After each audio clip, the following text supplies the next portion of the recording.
So moving on, we've beat this next platform to death, I think, but interesting new information coming out a couple of weeks ago, because remember, we haven't been here for a couple of weeks. Sorry, guys. So a couple of weeks ago, it came out that officially Vessel is paying its content creators, specifically paying AwesomenessTV partners $2.6 million over 3 years.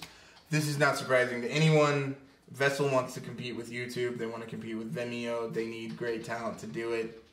They're gonna buy it. You're gonna buy it. So yeah. I'm not surprised in the slightest by this news. Yeah. Like you said, it's a little old, but worth saying something about. Yeah. Look, I don't know. I mean, I think about this in the perspective of us as a company, and I know I don't like to talk about gamers too much on this podcast, but anyway, who cares?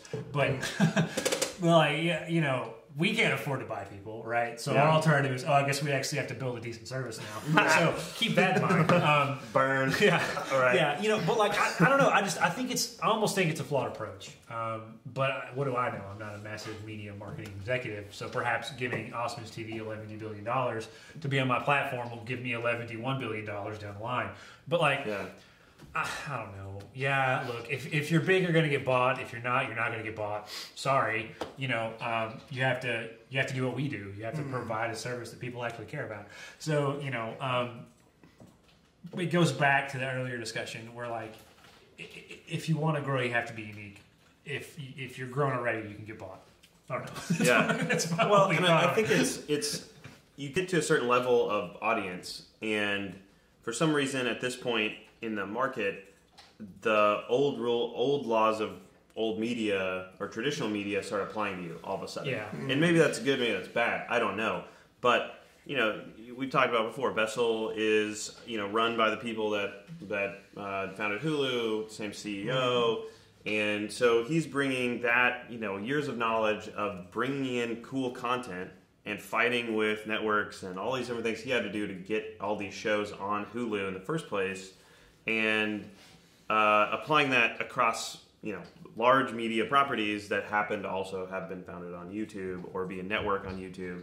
And so, yeah, it's definitely not surprising. It's just interesting to see that play out. I think that, you know, with Vessel's situation is that you have somebody like YouTube as the, you know, just the massive gorilla. What, you know, I mean, it's something. Gorilla's not there. It's like a freaking dinosaur or comet that's destroying Earth, like Jupiter. It's huge, man. You know, like the resources that they bring for creators, the you know, the platform itself, the stuff they're doing, the technologies they have. We'll talk about later. Like, it's crazy. And so, in order to get quality content, there's no way that you're gonna you have to buy them or do something completely unique and unrelated. I mean, it's like why we didn't start a gaming YouTube, like so many people, like we thought about it at some point. It's like, oh, maybe that's a good idea. Or like people, you know, there's a time on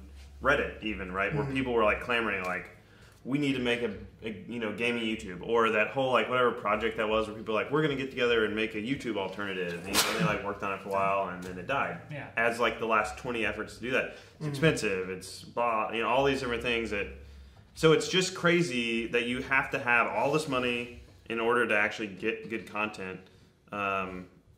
That I guess I meant I don't want to say popular content, not good content. Well, I mean, it's popular and good is what I mean. Like, well, I don't want to. I'm not saying that small channels aren't good. That's not what I'm saying. But you know, like in their minds, they're saying like, if we're going to compete, we have to get audience. This is a consumer product, and in order to get audience, we have to get the top tier content creators because we want to grow incredibly fast and become a competitor so fast.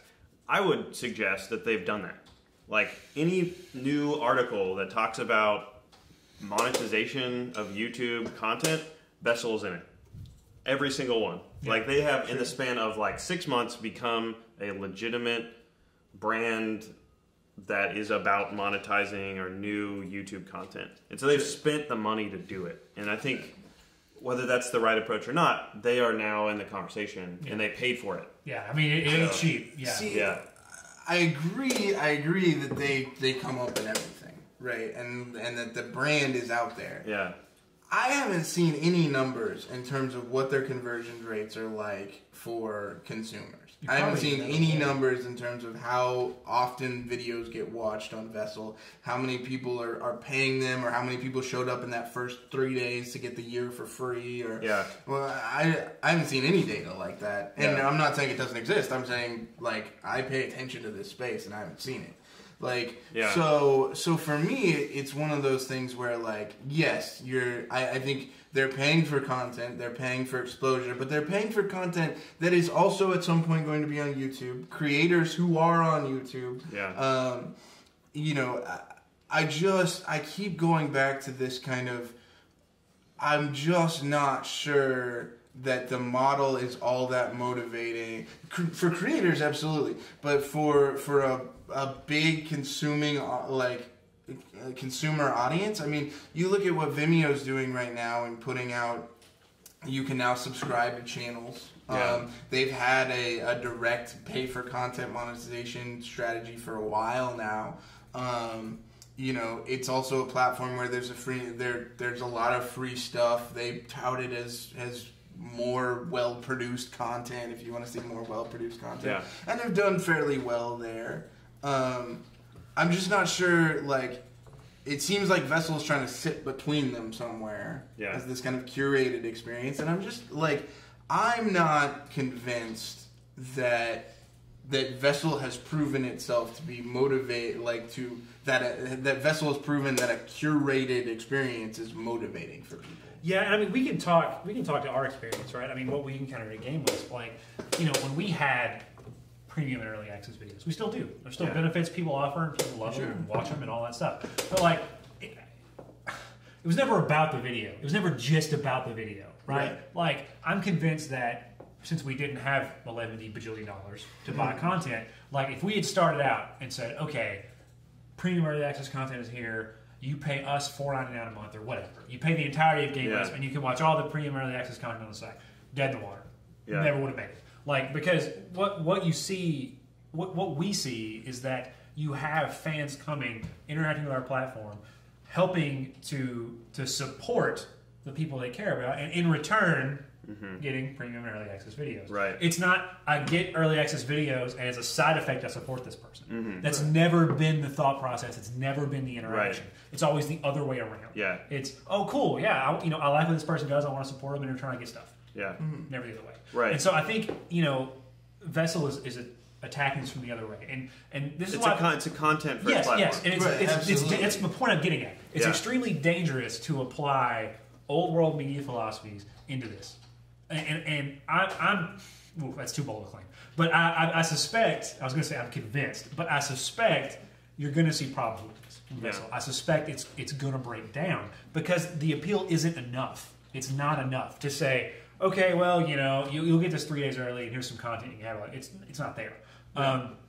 You know, the appeal has to be creator and personal focused. We know that. We discovered that. We found it. So, like, and that's what I keep going back to is for me, like, there is content on Vessel that from content creators that I like. I mean, it's there. I mean, Nerdist is there. There's some other people that I think are cool. But on the other hand, I don't need, like, one, I don't need their curation for all of the rest of it, and two, I haven't watched a single video on Vessel. Right, and like. And you know, and I'm one person, but I suspect my suspicion is that when consumers look at it and they go, okay, C Nanners is over there. I think he's somebody. So one of the bigger guys is over there. And they go, okay, he's there, so I can go watch him over there, or I can watch him on YouTube. YouTube doesn't cost me anything. And I'm still gonna have to watch ads apparently on Vessel. So like that's the thing that, like, in order for me to believe that Vessel has proven anything, right, other than when you pay content creators, they come. I have to see like how many people are using the platform. Like, is it in proportion to the caliber of content creator that you have brought over? Like, those types of content creators should be motivating hundreds of thousands of views per video. Is that happening? Well, I think we've got, you know, there's two things to that. One is they're not.